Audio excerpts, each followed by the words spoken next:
The thunderous hooves of a lone stallion echoed across the dusty plains of Wyoming Territory, as the last light of day painted the sky in shades of crimson and gold.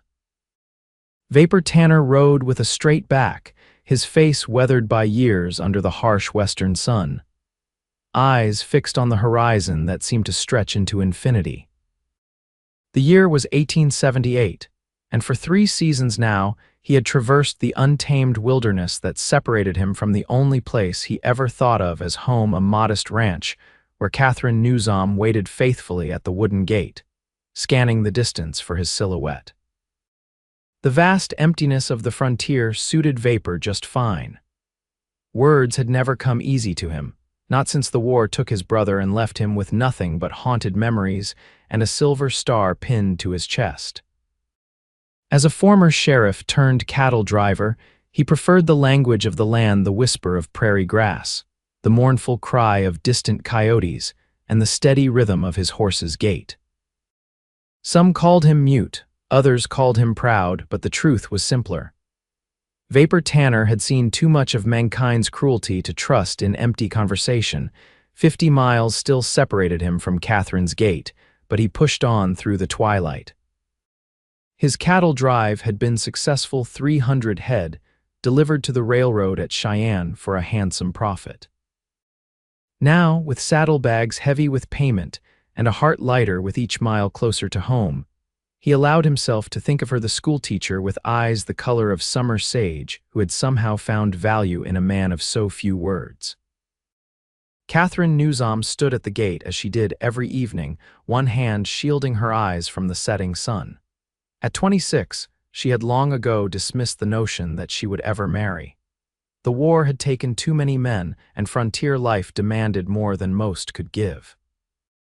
But then Vapor had arrived in Sweetwater Creek 3 years prior, taciturn and mysterious, and something about his quiet dignity had captured her attention in ways the verbose suitors of her past never could.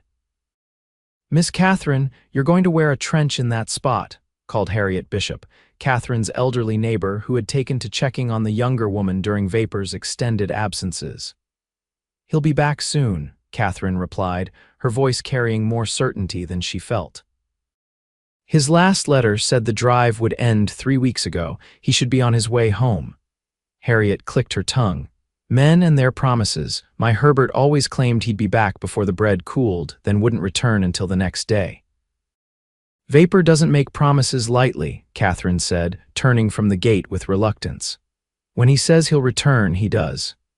Yet as she followed Harriet back to the small ranch house that had become her home, doubt crept in like the evening chill. 3 years of loving a man who spoke perhaps 100 words a month had taught her patience, but it had also taught her fear. The Western Territories where unforgiving bandits, disease, harsh weather, and wild animals claimed lives without warning or mercy. Inside the modest cabin, Catherine lit the lantern and moved to the small writing desk where she kept her journal. Each night since Vapor's departure 4 months ago, she had recorded her thoughts, her hopes, and her worries. The leather-bound book had become her confidant in his absence, the repository of words she would never speak aloud for fear of tempting fate. "I watched for him again today," she wrote, her penmanship precise from years of teaching. "The horizon remains empty, but my heart refuses to believe anything but his safe return. Tomorrow I will wait again." Miles away, Vapor made camp beneath a sprawling cottonwood tree, his fire small and controlled. After tending to his horse, a magnificent buckskin named Commander, he settled against his saddle and pulled a worn photograph from his breast pocket. Catherine's image, captured by a traveling photographer the previous spring, showed her seated primly in her best dress, but it was the slight curve of her lips, a smile she reserved only for him, that made the picture precious. Vapor ran a calloused thumb over the image, remembering the day he had first seen her. He had ridden into Sweetwater Creek tracking a gang of cattle rustlers, his badge glinting in the sunlight. Catherine had been outside the schoolhouse, reading to a circle of children. Something about the melodic cadence of her voice had made him rein in Commander and listen, transfixed by the simple beauty of her storytelling. A twig snapped in the darkness beyond his camp, and Vapor was instantly alert, his revolver drawn before the sound had faded. A moment passed in tense silence before a young buck deer emerged from the brush, regarded him with curious eyes, then bounded away. Vapor holstered his weapon and exhaled slowly. The west was changing, railroads stretching across the country, settlers arriving by the wagon load, towns springing up where once only wilderness stood. But danger still lurked in the spaces between civilization, and a man alone had to remain vigilant. As he settled back against his saddle, Vapor's thoughts returned to Catherine. Their courtship had been unconventional by any standard. For weeks after arriving in Sweetwater Creek, he had found reasons to pass by the schoolhouse, nodding respectfully but never speaking. Catherine had been the one to break the silence, approaching him one Sunday after church with a simple question about his horse. His response had been brief but sufficient to encourage further conversation.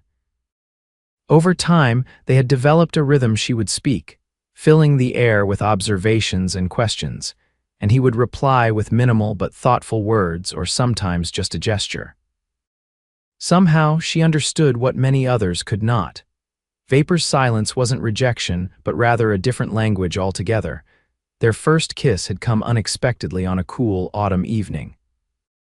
He had escorted her home from a town social, and at her gate, the same gate where she now waited, Catherine had stood on tiptoe and pressed her lips to his. The moment had changed everything, cementing a bond that needed no elaborate declarations. Vapor stared into the dying embers of his fire, calculating the remaining distance to Sweetwater Creek.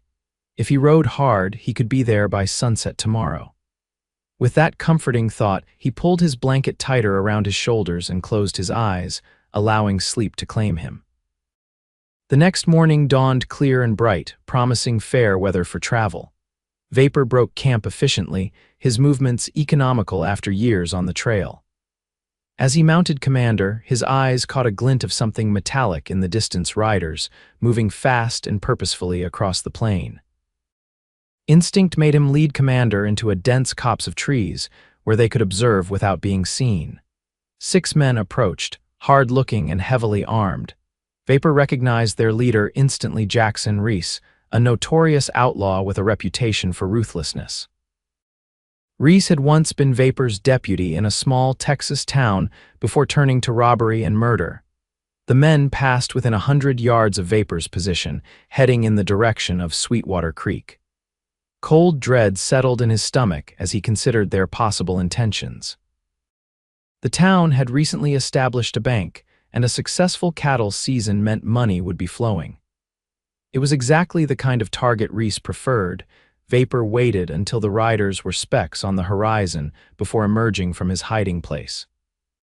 He would need to take a different route, one that would get him to Sweetwater Creek ahead of Reese and his gang. That meant pushing Commander harder than he would like and traversing rougher terrain, but the alternative was unthinkable. With a click of his tongue and a slight pressure of his knees, Vapor directed Commander toward a barely visible trail that led into the foothills. Catherine's safety and that of the town now depended on his ability to outpace danger. Back in Sweetwater Creek, Catherine rose with the sun, her routine unchanged despite the hollow ache of longing that had become her constant companion. After dressing, she prepared a simple breakfast and stepped onto the porch of the small ranch house. The property had been Vapor's before it became theirs, a modest spread with enough grazing land for the small herd he maintained between his longer drives. The morning air carried the promise of warmth, and Catherine took a moment to appreciate the beauty of their land.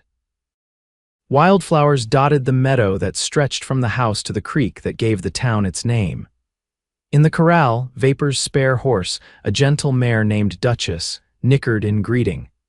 "Good morning to you two," Catherine called, her voice carrying across the stillness. After tending to the mare and the few chickens they kept, Catherine returned to the house to gather her teaching materials. Though Vapor's cattle business provided well for them, she had continued teaching at the town school, finding fulfillment in shaping young minds. As she prepared to leave, Catherine paused at the small mirror in the entryway, studying her reflection.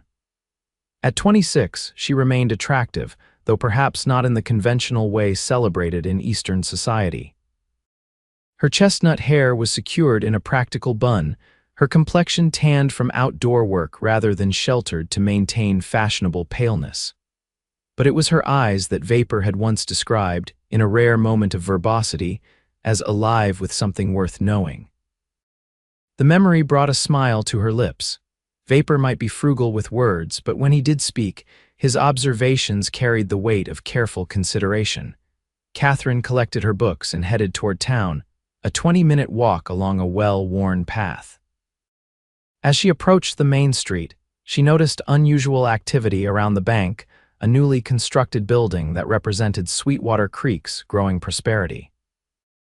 "Morning, Miss Newsom," called Mr. Fitzgerald, the bank manager, as he supervised the unloading of a large safe from a freight wagon. "Good morning," Catherine replied. "That looks substantial." Fitzgerald beamed with pride. "Just arrived from Denver, the most secure model available.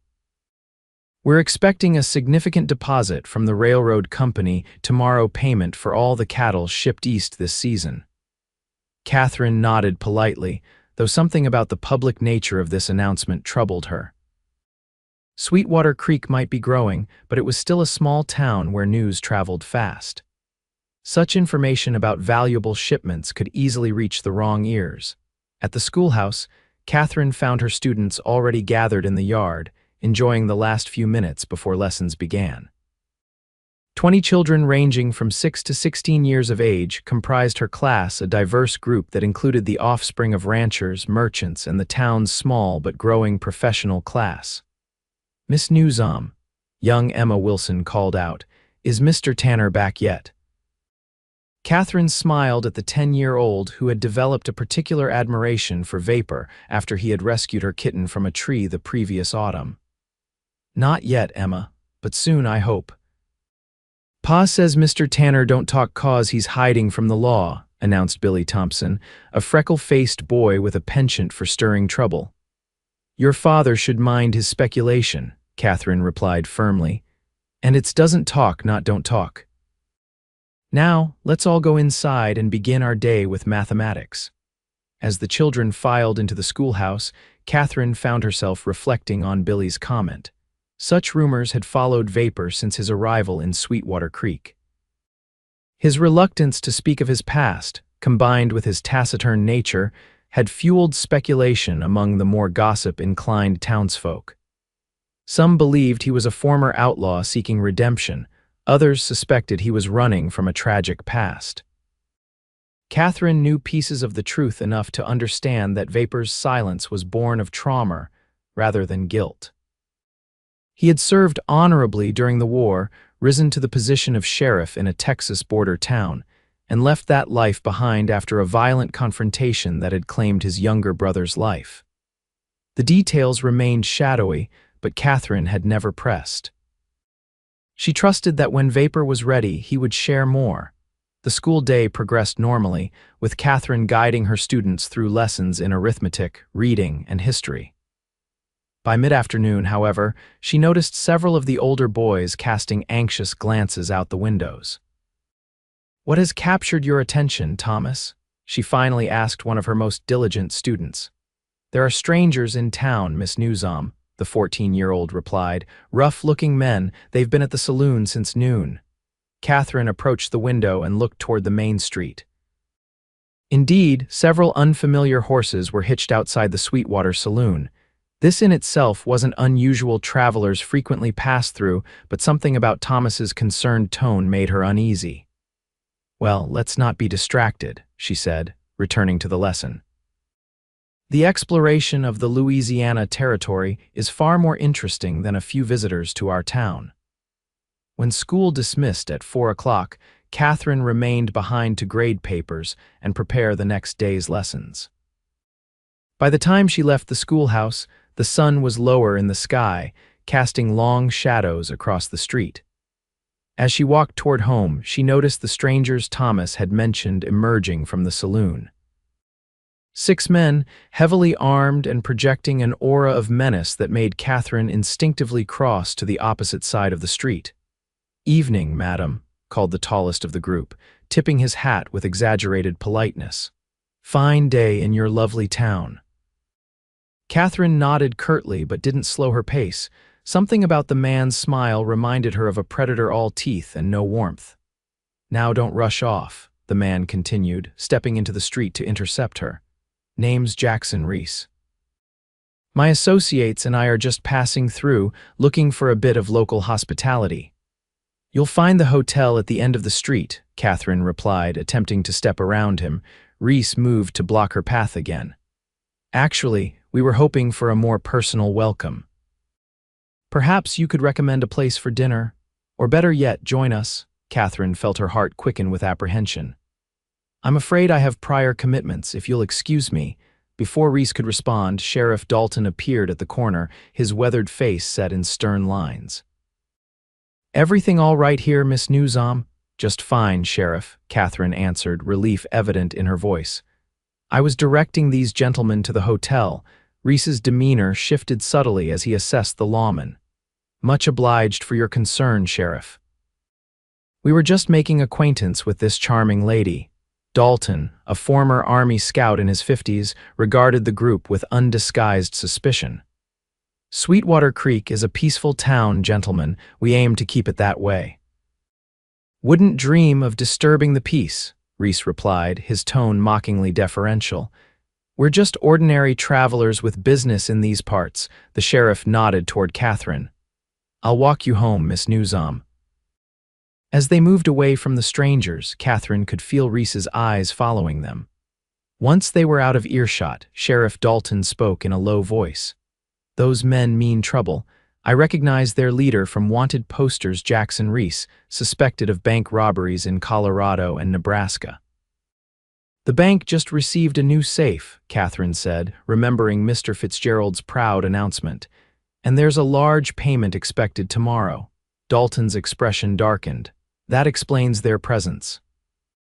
I've already sent a rider to the nearest Army outpost at Fort Laramie, but it will take at least 2 days for help to arrive." "What will you do?" Catherine asked, concern evident in her voice.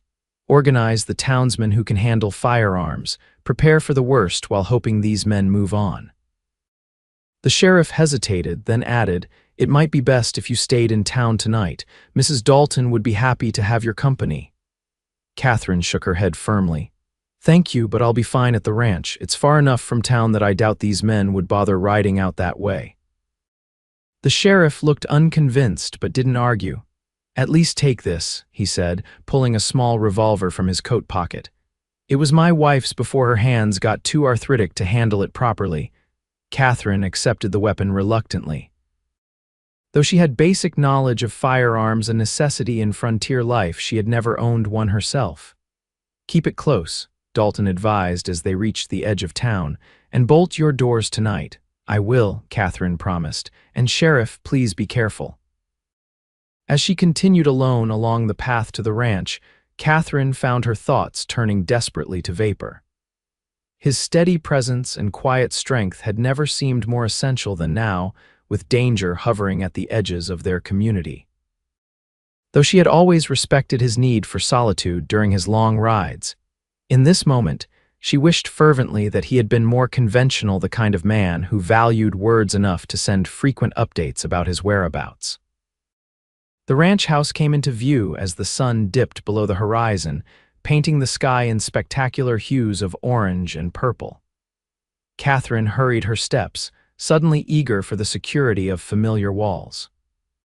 As she approached the gate, the same gate where she faithfully watched for Vapor's return, a movement in the distant tree line caught her attention. Catherine froze, her hand moving to the pocket where she had placed Sheriff Dalton's revolver. For a breathless moment, she stared at the spot where she had seen the movement, wondering if her imagination was playing tricks on her. Then, emerging from the shadows of the pines, came a rider on a buckskin horse. Even at a distance, she would recognize that silhouette anywhere. Vapor rode with a distinctive straightness to his back, as though the years of hard living had forged his spine into steel rather than bending it. Relief flooded through her, so intense that her knees nearly buckled beneath her. Catherine ran to the gate, swinging it wide to allow Vapor's entrance. As he drew closer, she could see that both horse and rider bore the marks of hard-traveled dust coating their forms, weariness evident in the slight droop of Commander's head. Vapor reined in before her, his eyes scanning her face with an intensity that spoke volumes. Without dismounting, he extended a hand down to her. "Trouble," he said, the single word conveying urgency that Catherine immediately understood. "In town," she confirmed, grasping his hand. "6 men, their leader is Jackson Reese." A shadow crossed Vapor's features at the name recognition, and something darker that Catherine couldn't quite interpret. In one fluid motion, he pulled her up behind him on Commander's back. "Pack quickly," he instructed as they rode the short distance to the house. "Essentials only." Catherine didn't question his directive. In the 3 years they had been together, she had learned to trust Vapor's instincts implicitly. If he believed they needed to leave, then the danger was greater than she had realized. Once inside, Catherine moved efficiently, gathering clothes, food, and the small lockbox that contained their savings and important documents. She hesitated over her journal, then tucked it into the bundle as well. Throughout her hurried preparations, Vapor remained outside, vigilant as he surveyed the surrounding landscape with the practiced eye of a man accustomed to detecting threats. When she emerged 10 minutes later with a compact bundle, Vapor had already saddled Duchess and loaded his own provisions. He took Catherine's bundle and secured it to the mare's saddle, then helped her mount. "Where are we going?" Catherine asked as they rode away from the ranch house, heading not toward town but deeper into the surrounding wilderness. "Safe place," Vapor replied, guiding Commander alongside Duchess. "Old Trapper's Cabin, 5 miles northeast." As they rode in the gathering darkness, Catherine pieced together the situation from Vapor's terse responses to her questions. He had encountered Reese's gang on the trail and recognized the threat they posed to Sweetwater Creek. Rather than confronting them directly, which would have been suicide against 6 armed men, he had chosen a different route home, hoping to warn the town before the outlaws could strike. "Sheriff Dalton knows who they are," Catherine informed him. "He's organizing the townsmen to defend the bank." Vapor shook his head grimly. "Not enough. Reese is smart, ruthless. You know him," Catherine observed. It wasn't a question. Vapor was silent for a long moment, his eyes fixed on the rugged path ahead. Then, in more words than Catherine had heard from him in months, he shared a piece of his past. "He was my deputy in Pico's Springs. 8 years ago, good with a gun, bad with power, started taking bribes from cattle rustlers. When I confronted him, he denied everything. Next day, rustlers hit a ranch outside town. My brother Nathan was working there, tried to stop them. They shot him."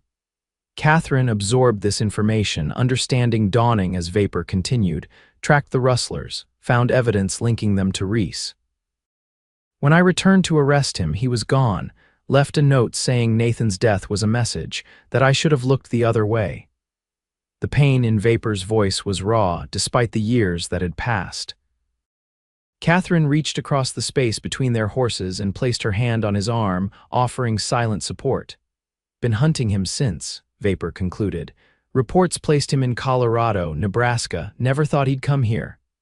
"He doesn't know you're in Sweetwater Creek?" Catherine asked. Vapor shook his head. "Changed my name after leaving Texas. Was Vernon Thomas then. Doubt he'd recognize me now."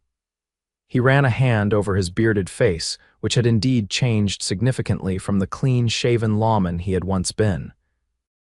They rode in silence for a time, each lost in thought as the horses picked their way through the increasingly difficult terrain. The moon had risen, providing enough light to navigate, but progress was slow on the rocky incline that led toward the mountains. Finally, after what seemed like hours, they reached a small clearing where a rudimentary cabin stood, partially concealed by towering pines. It was a simple structure, a single room with a stone chimney, built to withstand harsh weather rather than for comfort.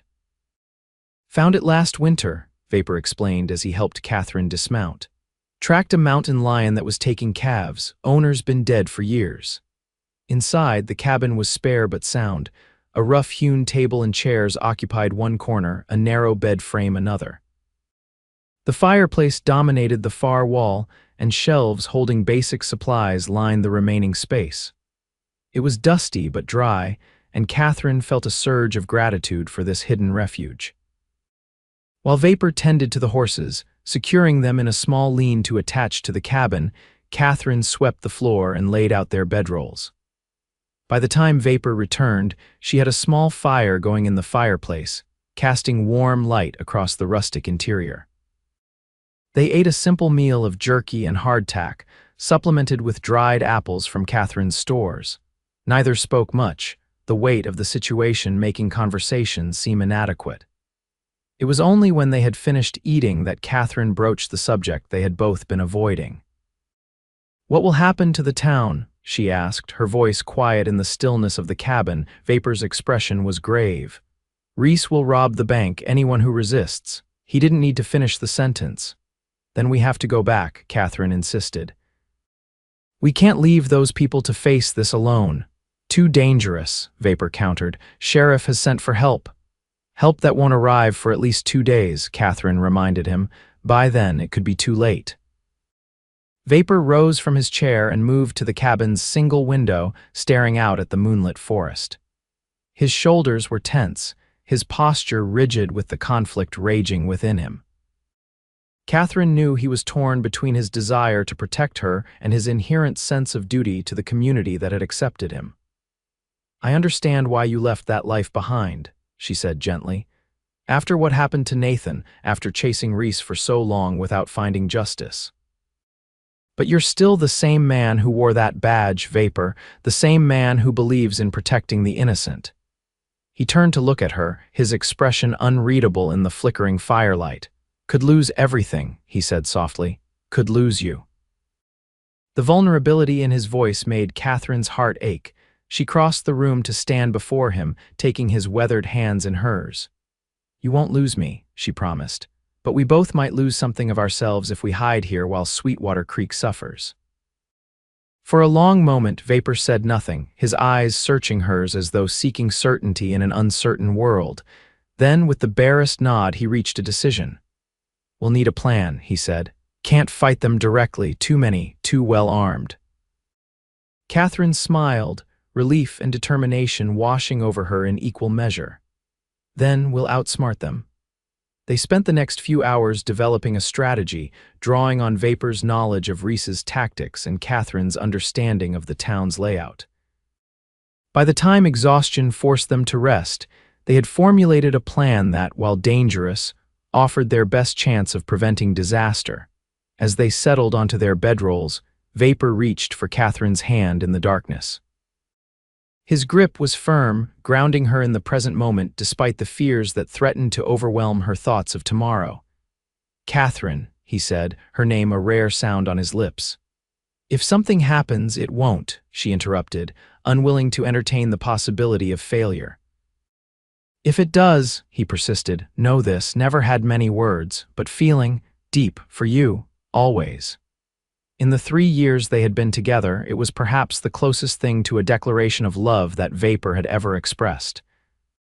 Catherine felt tears prick at her eyes, understanding the magnitude of what he was trying to convey. "I know," she whispered, squeezing his hand. "I've always known." The next morning dawned bright and clear, the kind of perfect autumn day that normally would have filled Catherine with appreciation for the beauty of their home. Instead, as they prepared to ride back toward Sweetwater Creek, she found herself observing every detail with heightened awareness, the way sunlight filtered through golden aspen leaves, the crisp scent of pine in the air, the distant call of a hawk circling overhead.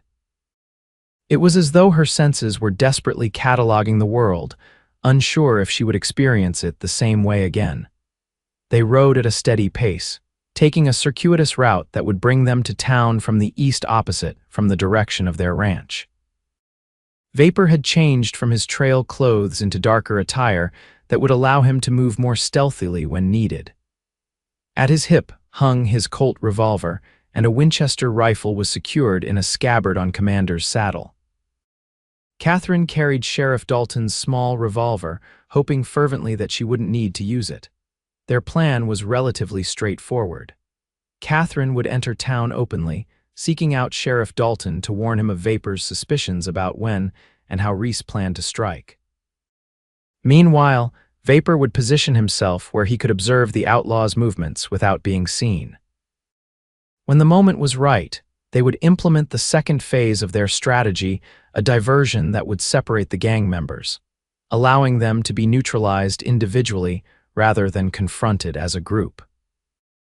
As they neared the outskirts of town, Vapor reigned in commander, signaling for Catherine to do the same with Duchess. "Remember," he said, his voice low and urgent, "if anything goes wrong, ride for Fort Laramie, don't look back." Catherine nodded, though they both knew she had no intention of abandoning him or the town. "Be careful," she replied. "Reese may not recognize you immediately, but if he does, he won't get the chance to act on it," Vapor assured her, his expression hardening with resolve. They parted ways at the edge of a small grove of cottonwoods, Vapor melting into the cover of the trees while Catherine continued toward the main road. The town appeared deceptively normal as she approached shopkeepers sweeping their boardwalks, a wagon delivering goods to the general store, children playing in the schoolyard under the supervision of Mrs. Peterson, who had agreed to substitute in Catherine's absence. Yet there was an undercurrent of tension visible in the tight expressions of the adults, the way they hurried their children indoors, the unusual number of men loitering near the bank, with rifles poorly concealed beneath long coats, despite the mild weather.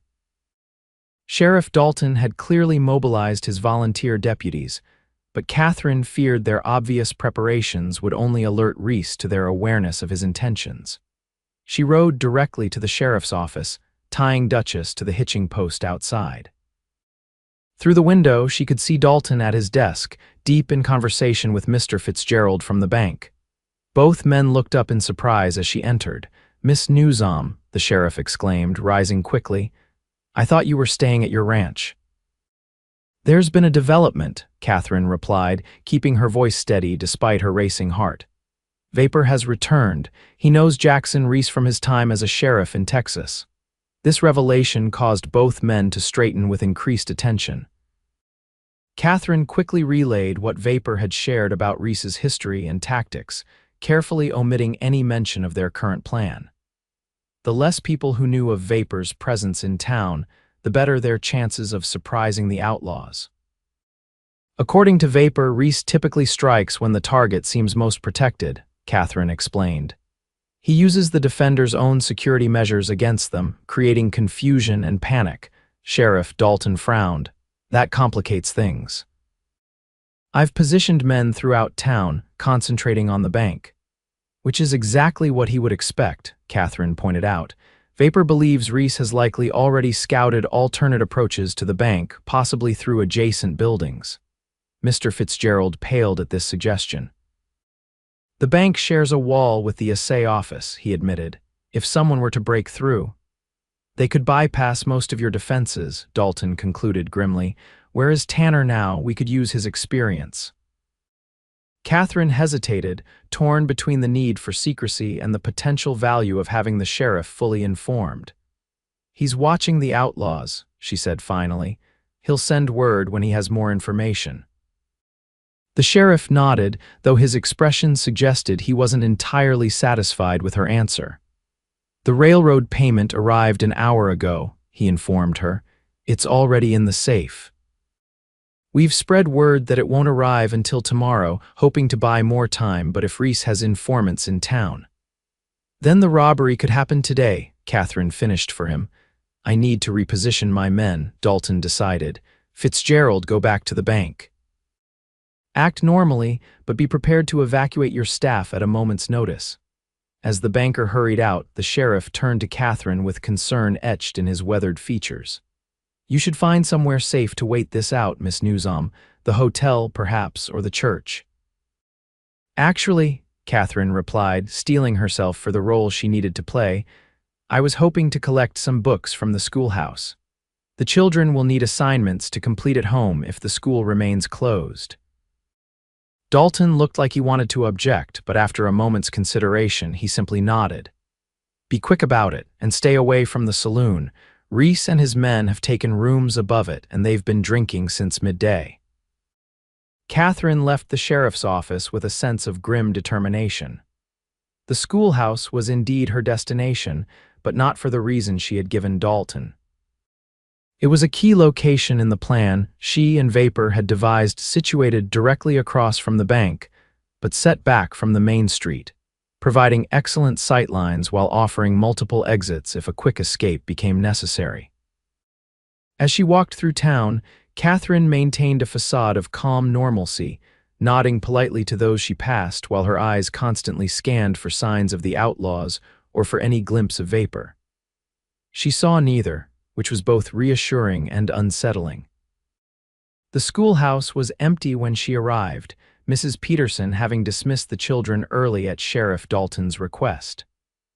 Catherine moved to the window that offered the best view of the bank and the saloon across the street. From this vantage point, she could observe much of the main thoroughfare without being obvious about her surveillance.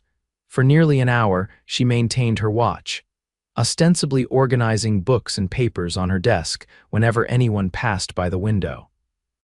The town grew quieter as the afternoon progressed, with most residents heeding the sheriff's subtle encouragement to remain indoors. It was approaching 4 o'clock when Catherine noticed the first sign that their predictions were correct. A wagon loaded with hay pulled up beside the assay office adjacent to the bank. 2 men she didn't recognize began unloading the hay with exaggerated effort, making a show of the heavy work while positioning the bales against the building's side wall it shared with the bank. Catherine's pulse quickened. The hay would muffle the sound of breaking through the wall while providing potential cover for the outlaw's escape. It was exactly the kind of clever approach Vapor had suggested Reese might employ. She moved quickly to the back door of the schoolhouse, where she had left a small mirror propped on the windowsill earlier. Angling it to catch the sunlight, she flashed the signal she and Vapor had agreed upon: 3 quick reflections followed by 2 longer ones. From somewhere out of sight, an answering flash confirmed that he had received her message. Phase 2 of their plan was now in motion. Catherine returned to the front of the schoolhouse and picked up the small bell she normally used to summon children from the playground. Taking a deep breath to steady herself, she stepped onto the porch and began ringing it vigorously. "Fire," she called out, her voice carrying across the unnaturally quiet street. Fire at the livery stable, all men needed. It was a calculated risk. The livery stable was at the opposite end of town from the bank, far enough away that the outlaws wouldn't be directly threatened, but close enough that most able-bodied men would respond to the alarm, including, she hoped, some of Sheriff Dalton's deputies positioned near the bank. The effect was immediate. Doors flew open as people emerged to investigate the commotion. Several men, including 2 she recognized as part of the sheriff's volunteer force, immediately ran toward the livery. Others looked confused, glancing between Catherine and the stable, which showed no obvious signs of fire. From the saloon, 4 men emerged onto the boardwalk, their hands hovering near their weapons as they assessed the situation. Catherine recognized Jackson Reese among them, his tall figure commanding even at a distance. He scanned the street with narrowed eyes, clearly suspicious of the convenient distraction. This was the most dangerous moment in their plan. If Reese suspected a trap, he might abandon the robbery attempt or worse, decide to eliminate perceived threats before proceeding. Catherine continued ringing the bell, forcing herself to maintain the appearance of genuine alarm despite the fear coursing through her. Just as she began to worry that Reese had seen through their ruse, a thin tendril of smoke appeared above the livery stable's roof. Vapor had timed his diversion perfectly, starting a small, controlled fire in the hay storage loft enough to create smoke without endangering the building or the horses within. The sight of actual smoke lent credibility to Catherine's alarm. More people rushed toward the stable, including the remaining visible deputies. Reese turned to his companions, issuing orders that Catherine couldn't hear over the growing commotion. Two of the men hurried back into the saloon while Reese and another outlaw crossed the street toward the assay office, moving with deceptive casualness. Catherine set down the bell and slipped back inside the schoolhouse, her heart pounding. Through the window, she watched as Reese and his companion disappeared into the assay office. Moments later, the two men who had been unloading hay also entered, closing the door behind them. This was Vapor's opportunity. With 4 of the 6 gang members now focused on breaking into the bank through the assay office, the remaining 2 would be more vulnerable. Catherine moved to the back of the schoolhouse again, watching for Vapor's signal. It came 3 minutes later, a single flash of light, indicating that he had successfully neutralized one of the outlaws. Catherine allowed herself a moment of relief before returning to her observation post at the front window. The street had emptied again as most townsfolk concentrated on the livery stable situation. Catherine could see Sheriff Dalton directing efforts to extinguish the small fire, unaware that the real danger was unfolding at the opposite end of town. A sudden crash from the direction of the bank drew her attention. Through the bank's front window, she could see signs of chaos, a customer being forced to the floor by a masked man, the teller raising his hands in surrender. Reese had coordinated his attack perfectly, entering through the assay office wall while sending at least one man through the front to control any customers or staff. Catherine knew she needed to alert Sheriff Dalton, but leaving her position might mean missing crucial developments. She was still debating her next move when a hand closed over her mouth from behind. She reacted instinctively, driving her elbow backward into her attacker's midsection. There was a grunt of pain, and the grip loosened enough for her to spin around, reaching for the small revolver in her pocket. "Whoa there, schoolmarm," drawled a voice she didn't recognize. "That's no way to treat a new friend." The man before her was one of Reese's gang, a wiry individual with a pockmarked face and yellowed teeth now revealed in an unpleasant smile. He had a gun trained on her midsection, his finger resting comfortably on the trigger. Reese thought someone might be watching, he continued conversationally. "Sent me to check the buildings with good sightlines to the bank. Lucky me, finding a pretty little spy." Catherine kept her expression neutral despite the fear threatening to overwhelm her. "I'm just preparing lessons," she said, gesturing to the papers on her desk. "The commotion outside distracted me." The outlaw's smile widened. Now, let's not insult each other's intelligence." "You are mighty interested in what's happening at the bank." He motioned with his gun. "Let's go join the festivities, shall we? Reese will want to thank you personally for that clever fire distraction." Catherine knew that if she allowed herself to be taken to Reese, her chances of survival and, by extension, Vapor's chances of successfully intervening would diminish drastically. She needed to stall to create an opportunity. "My students will be returning soon," she tried, taking a small step toward the desk where she had left Sheriff Dalton's revolver. "They were just dismissed temporarily because of the fire alarm." "Lady, you're a terrible liar," the outlaw chuckled. "This whole town's at the other end dealing with our little diversion. Now move before I decide carrying you would be more fun." Catherine's mind raced through her limited options. The outlaw was between her and the front door. The back door was potentially accessible, but she'd never reach it before he could fire. The windows were too small for a quick escape. Her only advantage was her knowledge of the schoolhouse's layout and the fact that Vapor might still be nearby, watching for her signal. Making a split-second decision, Catherine lunged not toward the desk, but toward the large blackboard mounted on the wall beside it. With all her strength, she pulled it away from the wall and sent it crashing toward her attacker. The heavy wooden frame caught the outlaw by surprise, striking him hard enough to disrupt his aim as he fired. The bullet splintered the wood of a nearby desk instead of finding Catherine. She didn't waste the opportunity, diving for the sheriff's revolver and rolling behind the teacher's platform as the outlaw recovered his balance. "You'll pay for that," he snarled, kicking the fallen blackboard aside and advancing toward her position. Catherine rose from behind the platform, the revolver steady in her hands despite her racing heart. "Stop right there," she commanded, her voice firmer than she felt. The outlaw hesitated, reassessing the situation now that his quarry was armed. A calculating look crossed his face. "You won't shoot," he decided after a moment. "Schoolmarms don't have the stomach for it." "I may teach children," Catherine replied evenly, "but I've lived on the frontier long enough to do what's necessary."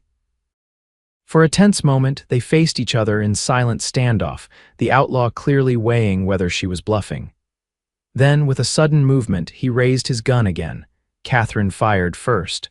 The revolver's report was deafening in the confined space of the schoolhouse. The outlaw staggered backward, a look of genuine surprise crossing his features as he registered the wound in his shoulder.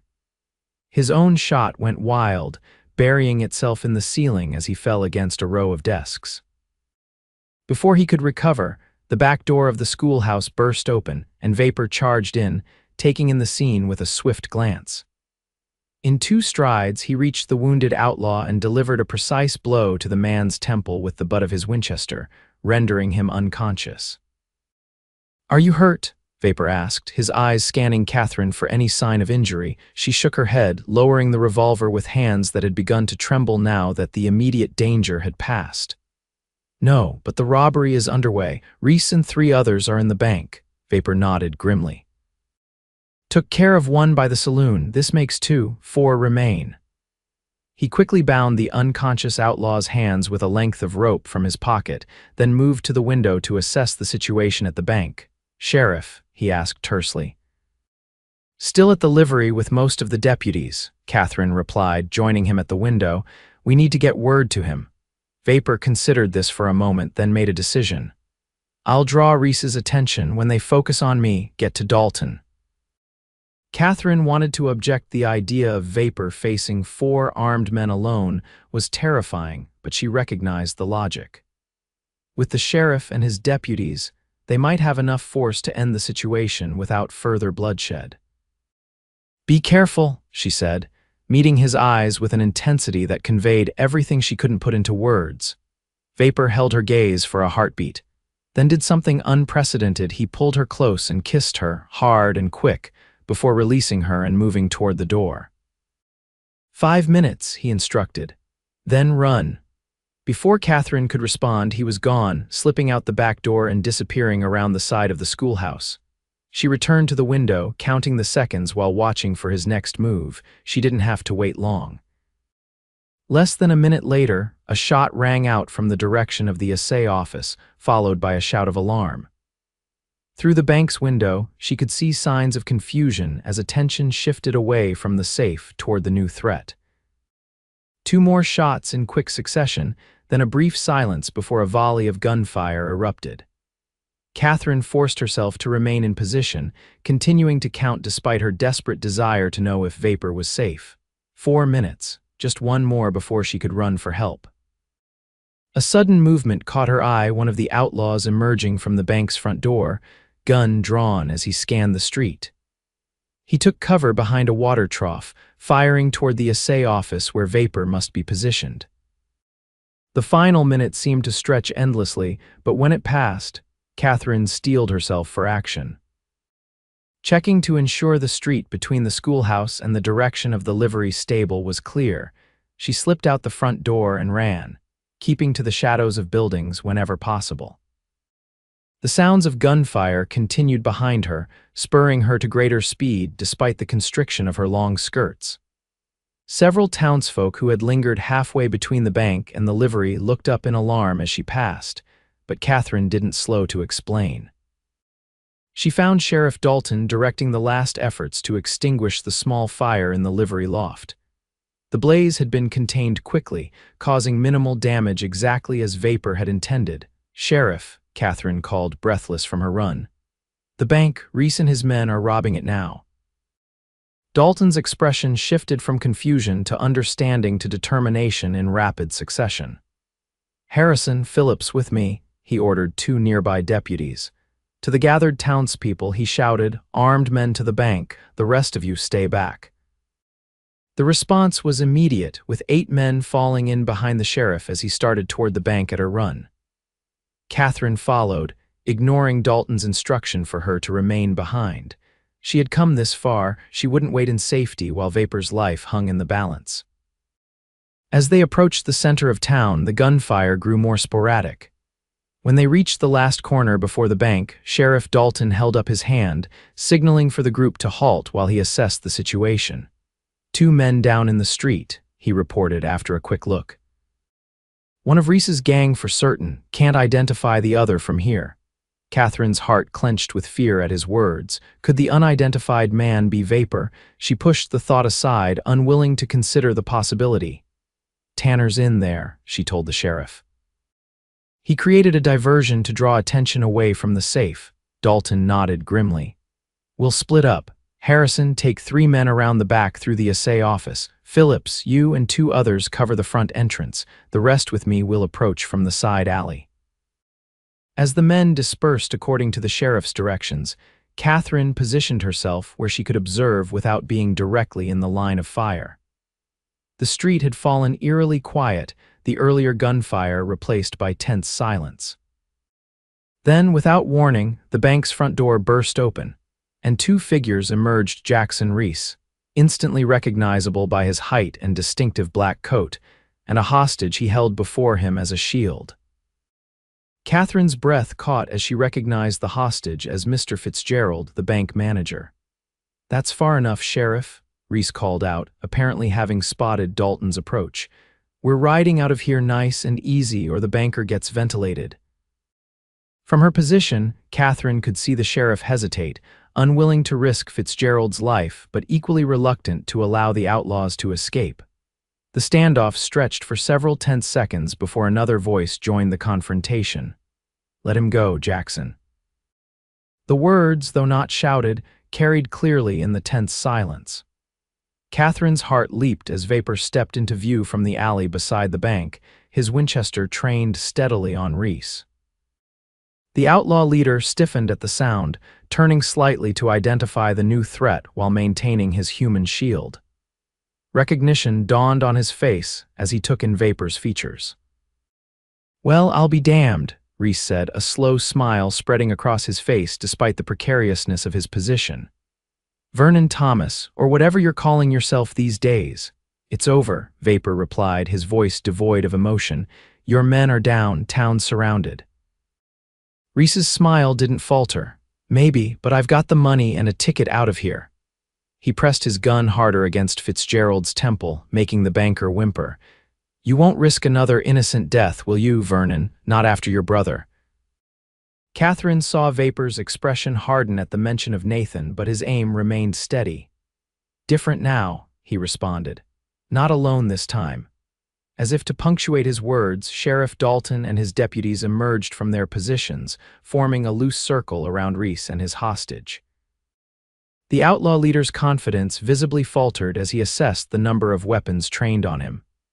"You're outnumbered, Reese," Dalton called. "Release Fitzgerald and surrender." For a moment it seemed Reese might comply, his options dwindling with each passing second.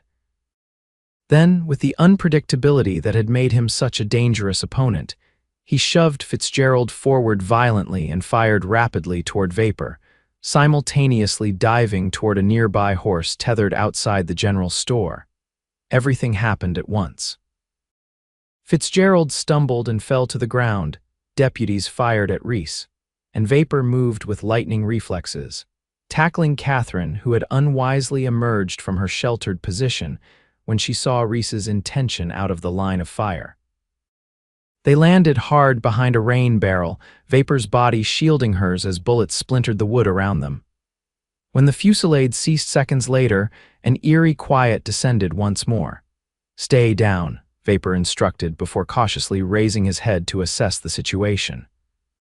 Catherine held her breath, waiting for his report. When he finally relaxed and offered his hand to help her up, she knew the danger had passed. "Reese?" she asked as they emerged from behind their makeshift shelter. "Dead," Vapor replied simply, indicating where the outlaw leader lay sprawled in the street, multiple bullet wounds evident in his still form. Sheriff Dalton approached them, holstering his revolver. "Everyone all right here?" Catherine nodded, suddenly aware of how close they had come to a very different outcome. Mr. Fitzgerald, shaken but unharmed, the sheriff assured her. The bank's secure. 2 of Reese's men surrendered inside when they heard the commotion. Between them and the 2 you managed to subdue earlier, we've got 4 prisoners for the federal marshal when he arrives. Vapor nodded in acknowledgement, his eyes scanning the street with the vigilance of someone not quite convinced the danger had fully passed. Only when he had completed his assessment did he finally holster his own weapon. "Thank you, Tanner," Dalton said, extending his hand. "Town owes you a debt." Vapor accepted the handshake with a slight nod but offered no verbal response. His free hand, Catherine noticed, had found its way to the small of her back, a subtle gesture of reassurance that meant more to her than any words could have. As townsfolk began to emerge from the buildings where they had taken shelter during the confrontation, a sense of cautious relief spread through Sweetwater Creek. The danger had passed. The bank's money was secure. No innocent lives had been lost. Catherine watched as Vapor stepped away to help organize the removal of Reese's body and the secure transport of the prisoners to the jail. Though he spoke little, his actions were clear and decisive, earning respectful nods from the deputies who worked alongside him. It was nearly sunset by the time the immediate aftermath had been addressed. The undertaker had taken charge of Reese's body, the prisoners were securely locked in the jail's cells, and statements had been given to Sheriff Dalton for his report to the territorial authorities. When Vapor finally approached Catherine where she waited on the boardwalk outside the sheriff's office, exhaustion was evident in the lines of his face. Without a word, he offered his arm, which she gladly took. They walked in companionable silence through the town, accepting grateful acknowledgments from those they passed, but not stopping to engage in lengthy conversations. It wasn't until they reached the edge of town, where they had left their horses tied in a small grove of trees, that Vapor finally spoke. "Ready to go home?" he asked, his voice rough with fatigue but carrying an undertone of something Catherine hadn't heard before, peace, perhaps, or resolution. "More than ready," she replied, smiling up at him as he helped her mount Duchess. The ride back to their ranch was quiet, both of them processing the events of the day and finding comfort in the familiar landscape that surrounded them. The sun had fully set by the time they arrived, the house a dark silhouette against the star-filled sky. As they tended to the horses and made their way inside, Catherine felt the tension of the day finally begin to release its hold. She lit the lamps while Vapor built a fire in the hearth, the simple domestic actions grounding them both after the chaos they had survived. When Vapor finally settled into his chair by the fire, Catherine brought him a cup of coffee and took the seat opposite him. For several minutes, they simply existed in the shared space, the crackling fire and the occasional call of a night bird the only sounds. "Jackson Reese can't hurt anyone else now," Catherine said softly, breaking the silence. "It's over." Vapor nodded slowly, his eyes fixed on the dancing flames. 8 years, he replied, his voice barely above a whisper. "Chased his ghost across 3 territories. Never thought it would end here. Does it feel like justice?" She asked, genuinely curious about how this resolution affected the man who had carried the burden of his brother's death for so long. Vapor considered the question with his characteristic thoroughness. "Not justice," he finally decided. "Just ending. Nathan's still gone, but the debt's settled." Catherine understood the distinction he was making. There could be no true justice for Nathan's murder, nothing could bring him back or erase the pain of his loss. But the man responsible had finally faced consequences, allowing Vapor to lay down the weight of vengeance he had carried for so long. "What now?" she asked, the question encompassing far more than their immediate future. Vapor's gaze shifted from the fire to her face, studying her with an intensity that made her heart quicken. "Never had a what now before," he admitted. "Always just the next day, the next trail, and now." Catherine prompted gently. He set his coffee cup aside and leaned forward, elbows resting on his knees as he gathered his thoughts. When he spoke again, it was with careful deliberation, each word chosen with precision. "Thinking maybe words matter more than I allowed," he said. "Some things." Need saying, Catherine waited, giving him the space to continue at his own pace. After a moment, he reached across the distance between them and took her hand in his. Love you, Catherine, he said simply. Have from the first day will till the last. Though she had known his feelings through his actions, his protection, his presence, his steady support, hearing the declaration aloud brought tears to her eyes. In typical Vapor fashion, he had distilled complex emotion into its purest essence, offering not flowery sentiment but honest truth. I love you too, she replied, her voice steady despite her tears. Every day, through every silence. Vapor rose from his chair and drew her to her feet, pulling her into an embrace that conveyed more than words ever could. They stood together before the fire, the barriers that had separated them his reticence. Her uncertainty finally dissolved in the aftermath of danger faced and overcome together. Later that night, as they lay in the quiet darkness of their bedroom, Vapor spoke again, his voice a low rumble against Catherine's hair. Thought about it, he said. While riding the range, while watching for your signal at the gate each time, thought about asking properly. Catherine propped herself up on one elbow, trying to see his expression in the moonlight filtering through the window. Asking what? In answer, Vapor reached to the small table beside the bed and retrieved something from his saddlebag. When he opened his hand, a simple gold band gleamed in the dim light. Bought it in Cheyenne, he explained. Before seeing Reese on the trail, was coming home to ask. Catherine's breath caught as she understood what he was offering. Are you asking now? She whispered. Vapor nodded, his expression solemn yet tender. Catherine Newsom, marry me properly, I mean. Though they had lived as husband and wife in all but name for the past 3 years, an arrangement not uncommon in frontier communities where preachers and judges were scarce, they had never formalized their union. Catherine had never pressed the issue, understanding Vapor's reluctance to engage with social institutions after his disillusionment with the justice system. Yes, she answered without hesitation, nothing would make me happier. The ring slid perfectly onto her finger as though it had been waiting for this moment. Vapor's smile, rare and precious, illuminated his features in the darkness. Think I might have more to say, he mused, his tone lighter than she had ever heard it. Now that Reese's ghost isn't riding with me. Catherine laughed softly, joy bubbling up inside her. I've always heard what matters most, she assured him, but I wouldn't mind a few more words now and then. 2 weeks later, on a crisp autumn morning, Catherine stood beside Vapor in Sweetwater Creek's small church, exchanging vows before Reverend Miller and nearly the entire population of the town. The story of their confrontation with Reese and his gang had spread quickly, transforming them from respected but somewhat mysterious residents into local heroes. Vapor, to everyone's surprise, including Catherine's, had spoken his vows in a clear, unwavering voice that carried to the back of the church. Though still a man of few words, those he chose to share had taken on new significance, each one a deliberate gift rather than a reluctant necessity.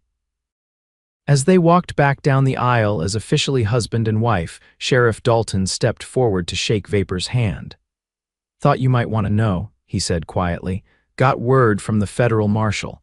With the statements from Reese's captured men, they've cleared your name in Texas.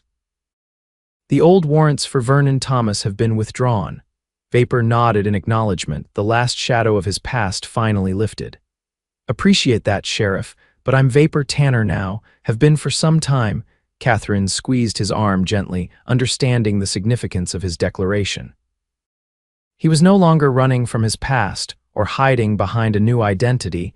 He had truly become the man he had chosen to be, outside the church. Well-wishers surrounded them with congratulations and good wishes. Catherine noticed with amusement that several of the town's more talkative residents seemed unsure how to interact with Vapor, their usual stream of conversation faltering in the face of his characteristic brevity. Yet there was a difference now. Where once his silence had created distance, it now seemed to draw people closer, each careful word valued like currency. And occasionally, to the delight of those around him, he would offer a complete thought or even a dry observation that revealed the intelligence and wit that had always existed beneath his taciturn exterior. As the celebration continued at the town hall, with food and music and dancing that would likely last well into the evening, Vapor drew Catherine aside for a moment of relative privacy. "Happy?" he asked, his eyes searching hers. Catherine smiled, the simple question encompassing everything that mattered. "Completely," she assured him. "And you?" Vapor glanced around at the community that had become their home, then back to the woman who had waited faithfully at their gate, believing in his return when others might have given up hope. His answer, when it came, held all the eloquence she could ever desire. "Found my voice," he said, drawing her close. "Found my peace, found you, everything I need." As they rejoined the celebration, Catherine reflected on the journey that had brought them to this moment. The silent cowboy who rode the range without speaking had found his way home, not just to a place but to a person who understood that some of life's deepest truths existed in the spaces between words. And the woman who had waited at the gate had discovered that patience wasn't merely endurance, but a form of faith in a love strong enough to survive separation, danger, and the long silences of a man learning to trust again. Together, they had written a story that needed no elaborate declarations to be understood, a story etched in the steadfast rhythm of waiting and returning, in the quiet courage of standing together when danger threatened, and in the simple, profound joy of building a life where words, when they came, were treasured all the more for their rarity. In the years that followed, Vapor never became what anyone would consider talkative. But in the privacy of their home, with Catherine, and eventually with the children who joined their family, a daughter with her mother's expressive eyes, and a son with his father's contemplative nature, he found a balance between his natural inclination toward silence and his growing appreciation for the power of well-chosen words. And Catherine, who had once filled silences out of nervousness or uncertainty, discovered the eloquence of quiet moments shared with a man who spoke most clearly through his actions, his protection, and his unwavering presence. Each evening, as the sun set over the Wyoming plains they both loved, Vapor would return from tending the ranch that had prospered under his careful management. And each evening, Catherine would stand at the gate, watching for his approach not from fear or doubt, but from the simple pleasure of seeing the man she loved returning to the home they had built together. It became their ritual, as familiar and necessary as breathing the cowboy who rode the range, finding his way back to the woman who waited at the gate, their story written not in grand declarations but in the steady rhythm of days shared, and a love that had never needed many words to be understood.